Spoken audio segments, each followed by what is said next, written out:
नमस्कार स्वागत करुच्ची आमर एई ओडिया न्यूज चैनल को आपण मानक पई नहीं आछि आज दिनर केतोटी गुरुत्वपूर्ण खबर सेति पई वीडियो को शेष पर्यंत देखंतु एवं आपणक भल पाइबा देई चैनल टी को लाइक करंतु जदि चैनल टी को नुआ देखुचंती तेबे सब्सक्राइब करिया को भूलंतु नहीं। चलंतु आज दिनर गुरुत्वपूर्ण खबर ऊपर नजर पकेइबा।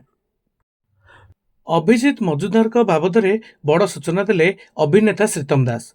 ओलीउड्र आगधाड़र संगीत निर्देशक अभिजीत मजुमदार वर्तमान गुरुतर अवस्था चिकित्सित होउछंती। गतकाली एम्स पक्षर सूचना मिलता जे अभिजीत स्वास्थ्य अवस्था कौन सुधार आसुना। अभिजीत स्वास्थ्य अवस्था संपर्क में प्रशंसक मैंने जानापी श्रीतम गणमाध्यम को प्रतिक्रिया देते। अभिनेता श्रीतम दास गणमाध्यम अभिजीत स्वास्थ्य संपर्क में गतकाली कही जे स्वास्थ्य मंत्री एवं मुख्यमंत्री अभिजीत स्वास्थ्य बाबद तदारख कर आमे जहाँ देखिलु ब्रेन रो जो रिसीवर अच्छी सेटा काम करनी बोली श्रीतम कहते। डाक्तर माने चेष्टा करुँच अभिजीत को भल करने हाई क्वालिटी इंजेक्शन दि जाऊँगी। महाप्रभु पाखे प्रार्थना कर अभिजीत भल हो आम पाखक आसतु एवं संगीत को नहीं तांकर अधूरा थिबा इच्छा पूरण करूँ बोली श्रीतम कहते।